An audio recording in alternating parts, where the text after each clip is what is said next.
now that we get to retrospect, maybe we regret saying so, but at the same time, I mean, the last game EHOME showed what they were capable of, and I think that comes maybe from the fact that Faith Beyond was really enabled there. I think he's always the showstopper for this team, but you said it at the end of the last game too, that it's like, the combination now of Faith Beyond and Jinkyu really is impressive. So we're on to game 3. We'll see what they bring. It's like I said before the series, when EHOME look on top of their game, there's no reason why they shouldn't win this series. Because if they play as well as they can, and with the tempo that they can, then I always favour them. Up against CDEC at least anyway. But yeah, I don't know, XM really not having an impact last game won't have helped them at all on that Weaver. I very much doubt we will see that again this game. Yeah, it's the Weaver that we kind of talked about it, how Weaver seems like a yes impact or zero impact kind of hero, it feels like, and there especially it just didn't really do too much. And it's the second time tonight that we've seen a Weaver have like no impact. Mm-hmm. It's just not amazing of a hero to play. And now Void Spirit, it's not necessarily mid. I mean, Jinkyu on the team, I love that. It does, and I always post this on Twitter when people are like, oh my god, this new insert Chinese roster team name here is amazing. Are they the new Wings? And it's like, Jinkyu's style kind of fits that bill, I would say, of the Wings play style. You've got Innocence drafting, so... I mean, it's relentless, right? Like, the things that he offers on the map. And even when he's looked... And when he's had a few deaths on heroes, there's still been, like, good deaths in the fact that he's, like, playing right next to the enemy all the time. So, like, if anybody's dying and it's your pos 4, you're like, well, whatever. As long as our cores are having a good time, it doesn't really matter too much. Like, he's still getting stuff done. And CDEC go back to what they were comfortable with the Grimstroke and Ember. I think this is better for them. I was surprised they didn't take the Grimstroke last game. So I feel like they've looked better when they've had that hero. And they went for the Rubik Centaur opening last time instead. And I just think, especially up against this Void Spirit, Grimstroke going to be really nice. So there's that Shadow Demon coming in for EHOME. They banned the Rubik, by the way, so they're going to get that out of the hands of James. They still, despite James not really having an impact in the previous game, they take it out of his hands, and I think Rubik's proving to be just like a top-tier support right now. I think he really does add quite a bit, especially in the right hands. Say someone like, an FY or a Yapzor just adds so much. Mm-hmm. I would love to see, by the way, how many unpicked and unbanned heroes there have been so far in this tournament, because I feel like there must have been loads.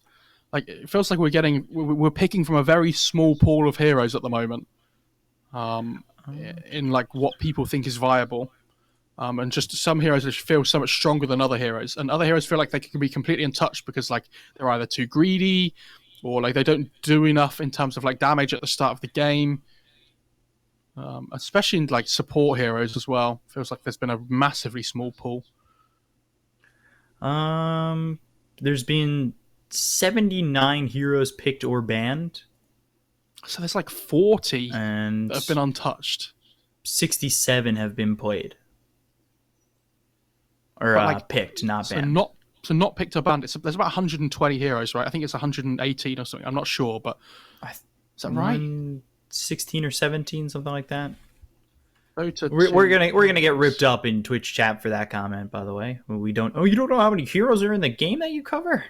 There's 119. I'm right. There's a lot. So, you got it. All right. So there's 40 that haven't been picked or banned, which I feel like is quite a lot. Dota's been a game that is, talked about for its versatility, that so many different things are viable. And it feels like these guys there is a smaller pool of heroes at the moment that they feel fit with what currently works. Yeah.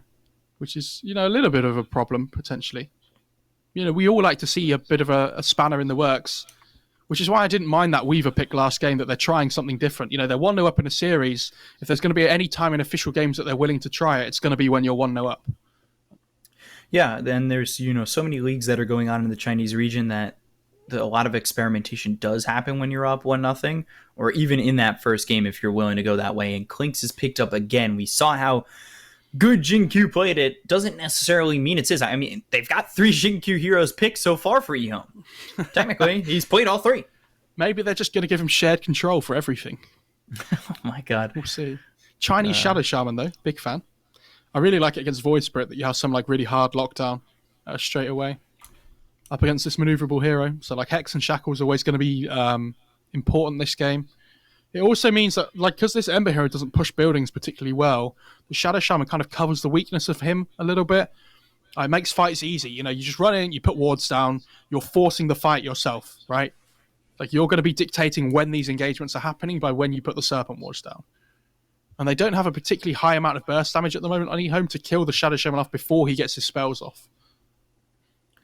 I thought at one point we were going to get the Sylar Lycan, but instead CDEC pick it up. Yeah, good Lycan game, though. These 3 heroes really do not like being run at all. This is when you go for the Veno. Oh, no. Please don't. I'm saying. Sounds awful, actually. Isn't Veno good against Lycan, though? In the lane? What happens when he runs at you? Like, what do you do? Just destroy him early so it never happens. He never gets that 6. The game ends in 5 minutes. At any point. And the game ends. Boom. You win right there. Before the 8-minute mark.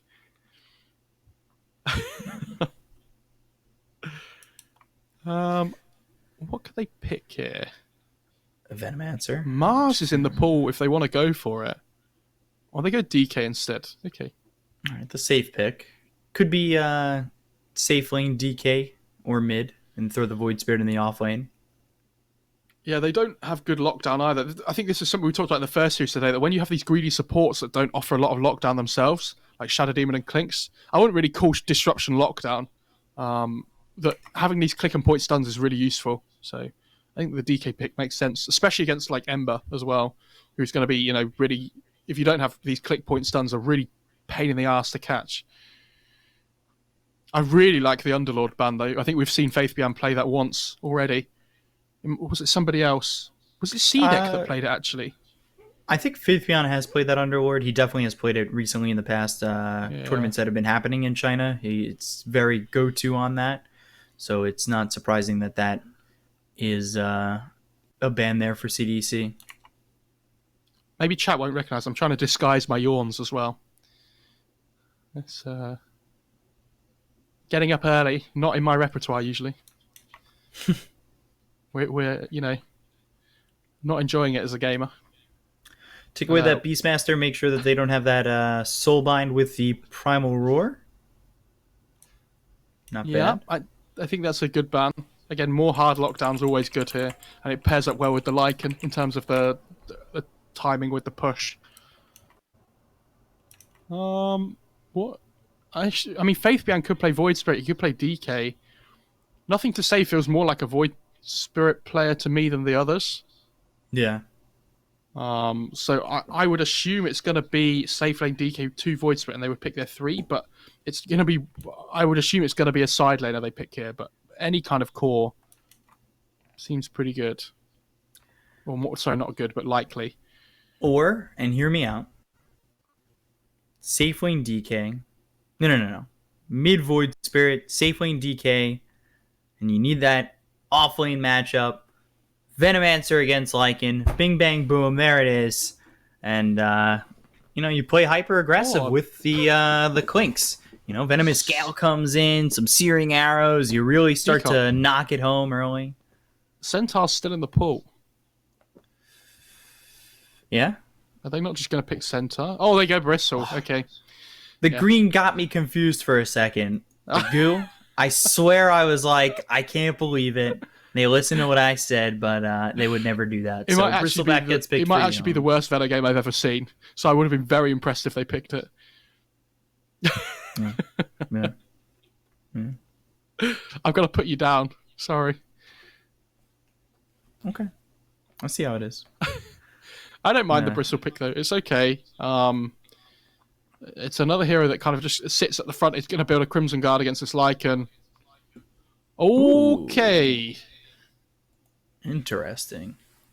We do not see Doom that much. I don't think Doom's been picked in this event so far. So add 1 to the tally mark. Okay. That's good. Let me take a look. I mean, I look confused, but I was complaining that everybody was picking the same heroes, so I don't know why I would possibly be annoyed about this Doom pick.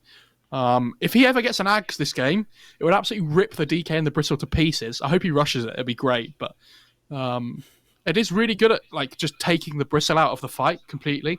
Because if Bristle can't cast his spells, he's basically a melee creep. Like he doesn't hit for anything unless he has Warpath stacks up, which he can't do because he'll be doomed. It's also really good up against the Void Spirit as well if you can ever get the Doom onto him. But nothing to say he's playing the Clinks actually. Jinkyu's playing the Void Spirit. And Jinkyu's playing the Void Spirit. Yeah, we did say that they could, put anything on Jinkyu here. But, they did go to the Bristleback and they're going to put him on Faith Beyond. But to me, Bristle's not really a Faith Beyond hero for me. I mean, he probably plays it every so often. But when I think Faith Beyond, I think Playmaker. And I don't think Playmaker when I think Bristleback. I don't know, does that make sense? You're thinking of playmaking about as in blinking in and stunning, right? But playmaking at the moment can just mean running in and making space and tanking loads of damage for your team, right? That's the kind of way that you play Bristle, and I'm pretty sure Faith Beyond's going to be pretty comfortable on this hero. I think I prefer CDEC drafts slightly. I think their drafts easier to execute. But if EHOME play the tempo that we've seen from them so far, there's no reason why they can't just walk away with this. Clinks against Ember mid feels pretty good as well. You can't get damaged by the Flame Guard, but you're going to be constantly poking away at the Ember too.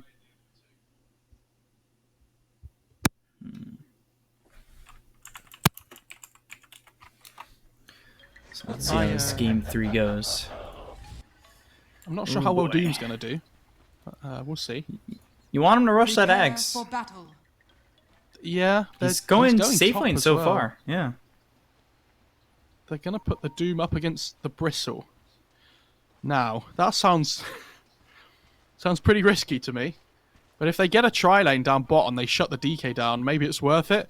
But I think effectively by putting the Doom up here, what you're doing is giving the Bristle a free game. I think giving a Bristle at the moment, the way that Bristle goes, a free game, is a risky scenario.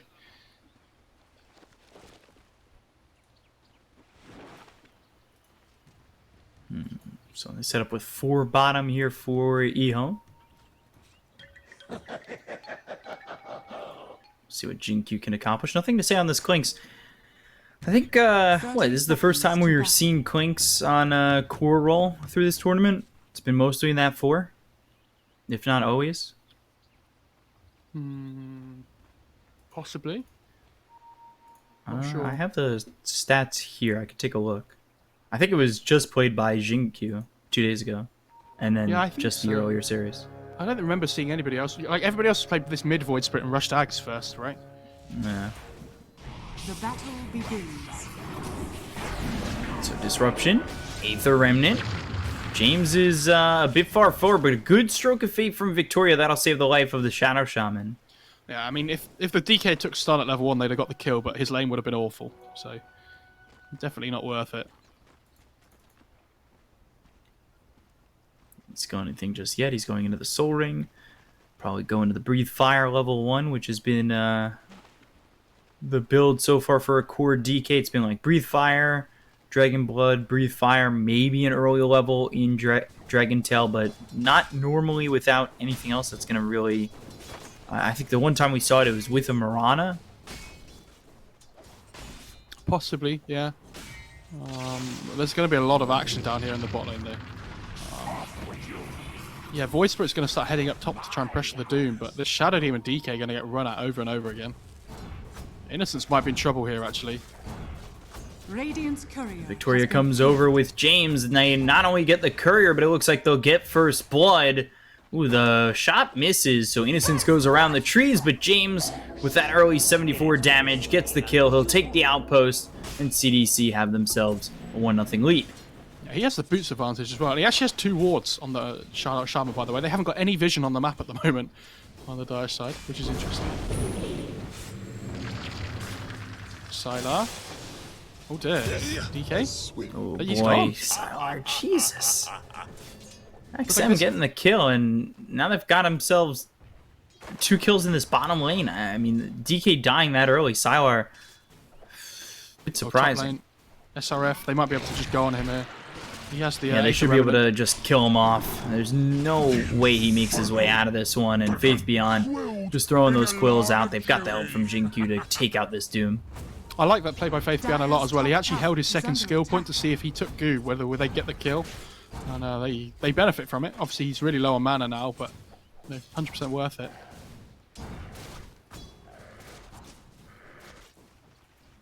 So SRF... Devour, as well as the Infernal Blade. Oof. Faith Beyond getting that range creep to 9. Up towards top. He's level 3 now as well. And remember, Doom doesn't have really very high armor. Like, he just has this Ring of Protection, because I'm pretty sure...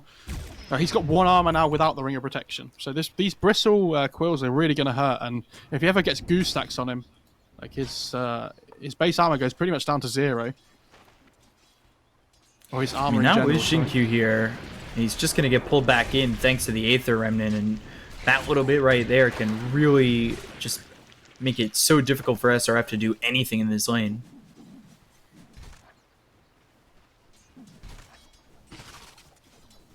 I mean, look at where he's at. I mean, SRF, what do you even do? It's Sylar in bot lane as well. Going to have the ink swell up on the Ember after the chains.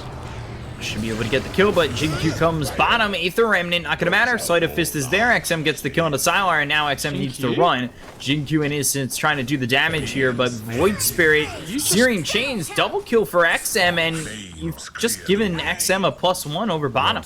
Yeah, but he also just TP'd for that. So now Jin-Q has no TP to go anywhere afterwards. Oh dear, EHOME. This aggressive tri-lane from CDEC is really working wonders. And I think if you're playing up against Jin-Q as an individual, and you know he's going to be playing these like really greedy position 4s, like running these aggressive tri-lanes is really going to punish them for the playstyle that they enjoy on EHOME. Radiant structures are fortified. You know, these 2 solo laners are having a good time, but this bot lane's been horrendous for them. Klinks is really bullying this Lycan. Which we actually didn't talk about the fact that Ame is the one sitting over mid. XM's bottom. They changed all their lanes to try and get the proper matchups here. And it's worked out so far. I mean, SRF did die top, but so far just 1 death. Not the worst thing in the world. Yeah, I mean, the thing is, like, the Doom knows he's going to lose the lane against the Bristle, right? Like, it's not an easy lane for him. But he's still getting something. Like, he can farm with Devour over time as well. And as long as he... Ooh, one more shot. XM now dominating 4-0-0. I mean, it really doesn't get much better than this over bottom. XM's got 4 kills, and then the other one was picked up by the Shadow Shaman of James. Grimstroke's involved in all 5. Victoria's having an amazing time. Yeah, but I don't know. At the same time, EHOME are winning both their side lanes pretty hard. I'm worth so much more. So it's like the trade, right? Like the supports aren't doing well on EHOME's side, but all 3 cores are having an okay time. Like Sylar's not having a load of fun down here, but he's a DK. Like, how much does it matter, honestly? Mid. Innocence again. Ame, one more shot will get the kill. Now 6-1. Jin-Q under the tier 1 tower will just die to it. And Klinks kind of gets baited into a situation where the shackles are there and they've got themselves a double for Ame. Nothing to say dies. And it's 8-1 for CDEC. Alright, Jin-Q, time to turn on your monitor. Let's go, buddy. He was so good last game, and his rotations at the start of this one have been questionable. Is that the right word? I don't know if it's harsh enough. Like, he's not changing aggro under the tower or anything. Like, he just dies to tower shots while the shaman's running away. It's very odd.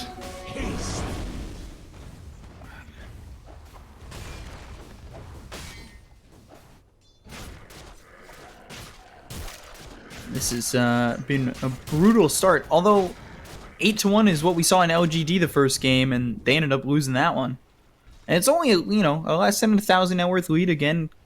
comparing these lanes and whatnot, you've got Faith Beyond 43 and 16.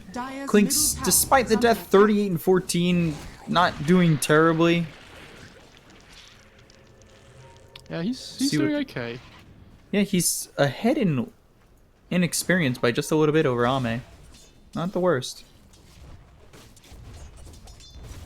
He's got the Necro 1 coming out on the Lycan, though, so this first shapeshift is going to be really important for Ame. Ame? He's fine, though, right? There's no way he dies here, surely. Yeah, Innocence is just too far. Can't get the disruption off. Oh! Tries to one-shot that courier. We need that question in chat once again. How many couriers are going to die this game?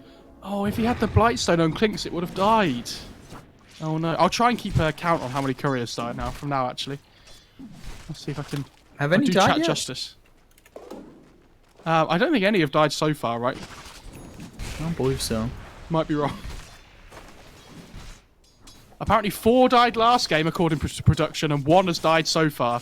So it shows what the hell we know. Thank God there's a production team. Top lane, SRF's getting stunned up, but it's a doom. So you can try and kill him if you want, but he's a tanky boy at the moment, especially with that Scorched Earth going. Making sure it's very difficult to kill him off. But they're just poking away at the tower at the moment. SRF looking to potentially defend here with the help of the 0-0-6 Victoria, trying to become James Bond on this one, and might be able to do so with the Doom out on a Sylar. And, well, they should be able to get the kill onto the DK, and they do. However, it's the kill for Victoria, and now they look over at the Bristle. Oh my, this is real troublesome. Innocence tries to keep the Bristle back alive, but Faith Beyond is dead, 10-1 in favor of CDEC. But, B-Cop, they did kill a courier. That's the second one to die this game. And Clinks, can he get another? No, he's not going to go for it. He'll actually go for Victoria, and one more shot. He'll get the kill. I think he's going to give his life for it, though. Might be his own life for this one. However, they don't want to chase. I think he death packed the Necro Creep just to get a lot of HP there. So the extra tankiness. Bottom, kill him off. Void Spirit. SRF's here with James. Infernal Blade used. Jin-Q gets the Aether Remnant, pulling in the Doom. Now on the run. He doesn't have any levels in Dissimulate, so he'll just get chased out with Scorched Earth. And the Aether Shock from James, even though SRF was starting the swing on the last hit, gets the kill. James Shadow Shaman is so farmed, actually. He has 2,700 net worth at, almost 10 minutes into the game. Which for a position 4 Shaman's really good going. And they have wards here as well, so they might just decide to put them down here. Yeah, they're going to try and push for the tier 1, and instantly Jin-Q's going to TP in, but I don't know how much he can do down here. He's going to pull the creep wave away, but yeah, they lose vision of him because it's night time, so... They are just going to trade tier 1s. Not the worst situation, but you don't want to die if you're Jin-Q. That's for sure. Did you see that? Did you see that mid? He used the Inkswell on the Lycan, like Invis Lycan Wolf, and he just ran in. Oh, sick. Dissimulate? Gets himself killed to Ancients. At least that works out in his favor. I did not see the Lycan Wolf Inkswell. Faith Beyond coming from the side, looks over at XM. And starts off trying to get this tier 1 tower over mid. Nothing to say will help out, and there it goes. Dire's middle tower has fallen. So despite the kill differential, this game is certainly sitting just about even. A 1,000 net worth lead is really not that much. And that time I did see the Inkswell with the Lycan Wolf.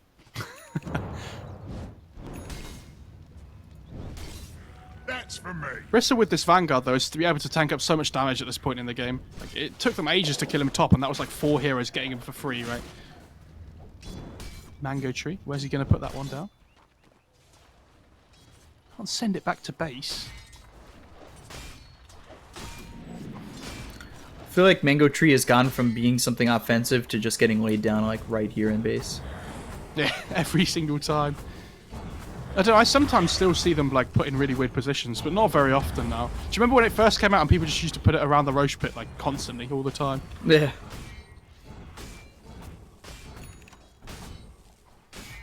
Jin-Q going to be able to grab a keen optic for himself, which is nice. A little bit of mana regen going his way.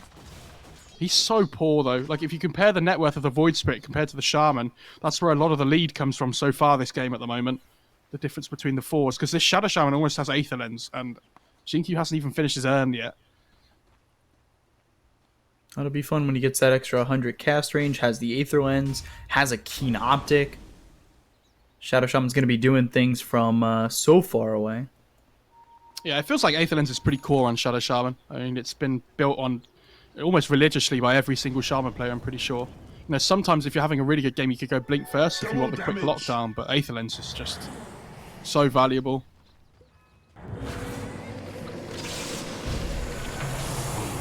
Game kind of quiets down for a moment. Faith Beyond trying to get into this hood as quickly as possible.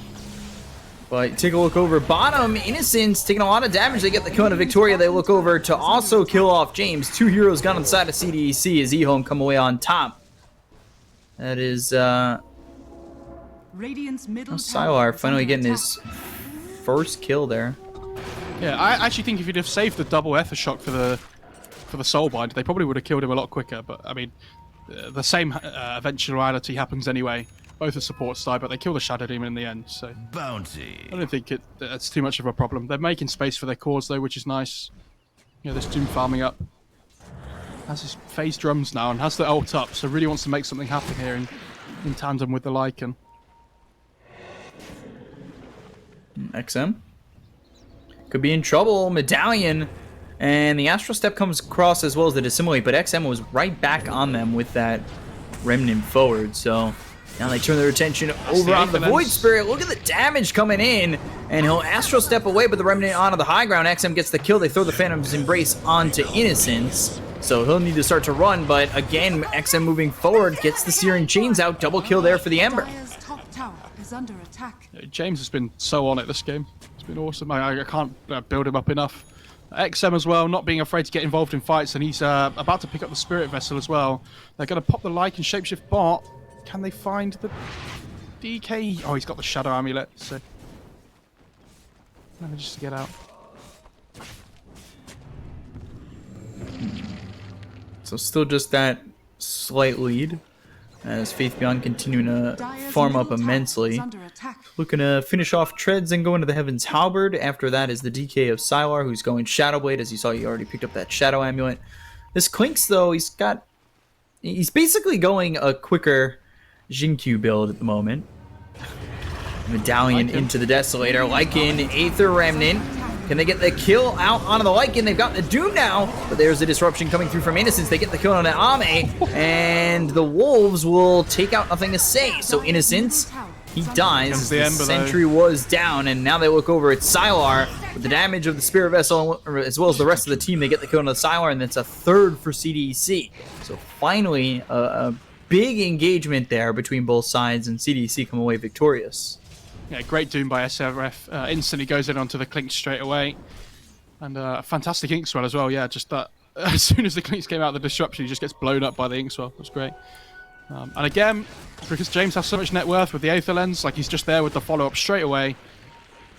And I think they should be trying to look to push this tier 2 bot now with the Shaman wards. Maybe go for more. Ooh, Faith Beyond, Jinkyu, both on the run.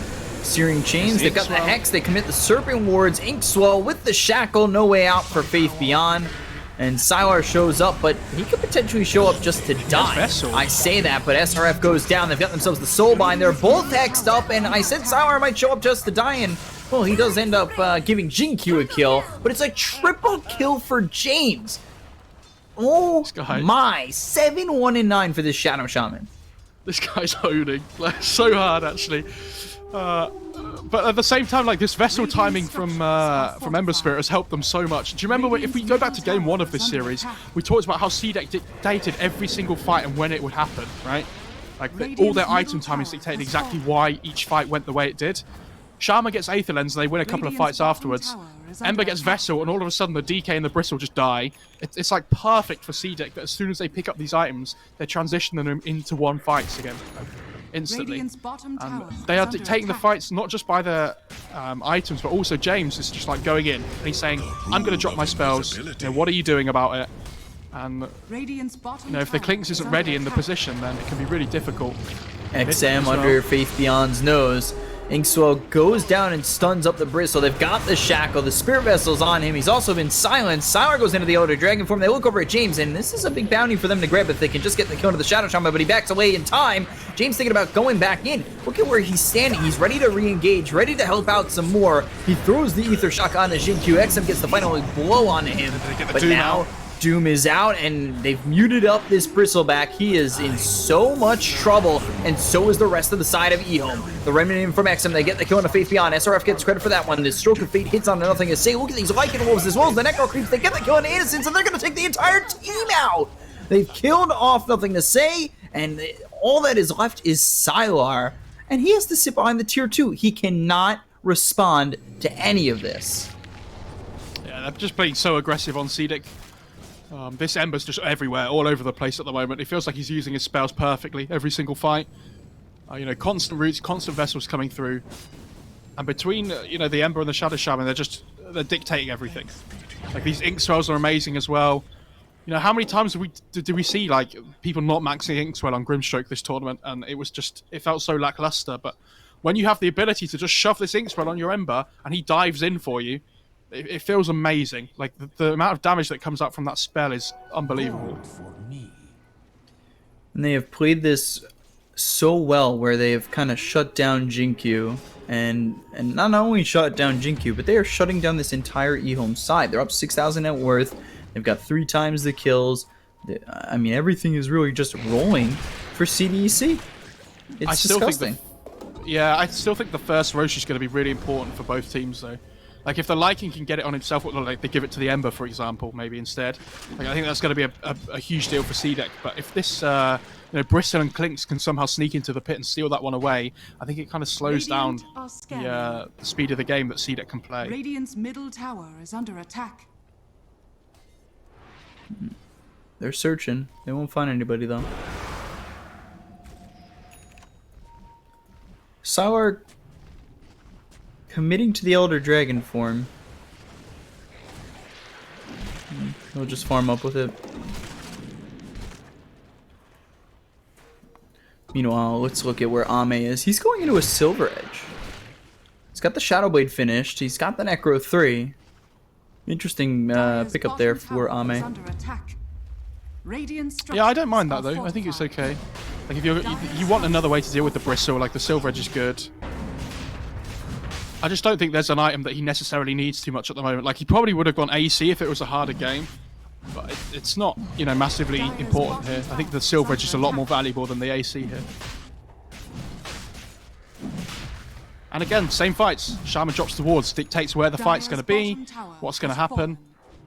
And EHOME just feel like they can't fight into the pit at the moment. They're trying to do their own thing bot lane, but CDEC just ignoring them for now, just getting every objective they can. Dire's bottom tower is under attack. Dire's structures are fortified.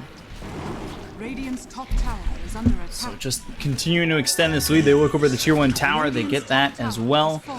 And they've got the Aegis now available on Ame. And things are just rolling up Millhouse for him. Tower is under attack. Skipping the level 10 talent for Ember.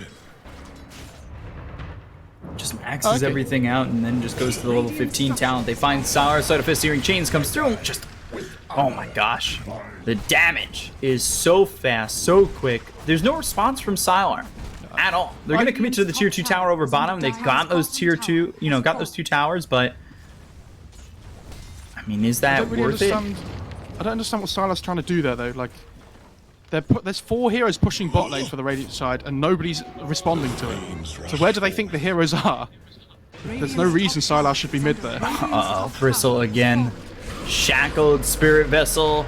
And then they've got the Infernal Blade, the Inkswell. They could kite this Bristle all day. Radiant's top tower is under attack. And they do get that kill. Up there, net worth lead to 9,000. They still are working with this Aegis. What did EHOME do?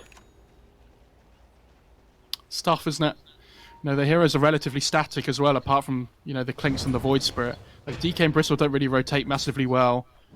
The burst damage just isn't there either. Like, so maybe if they caught the Ember out in a stun duration, from DK, then maybe they could bring him down, but they just don't have the lineup to do it.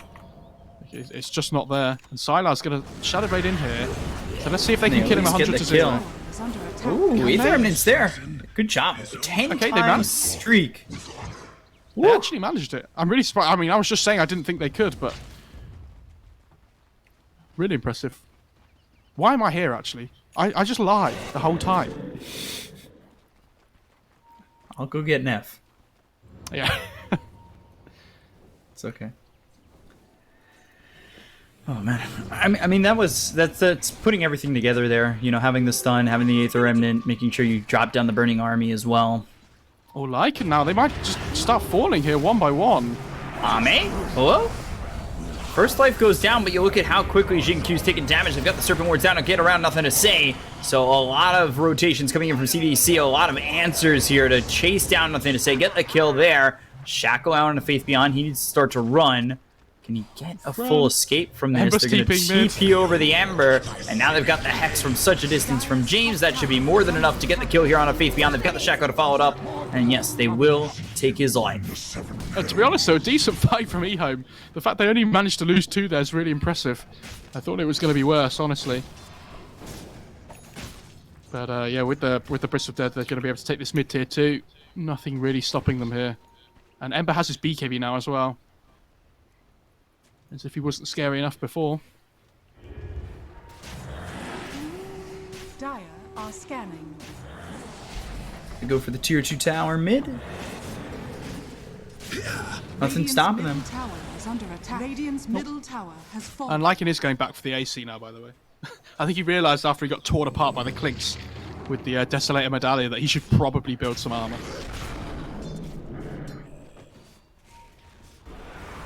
The Quinks just isn't doing enough, though.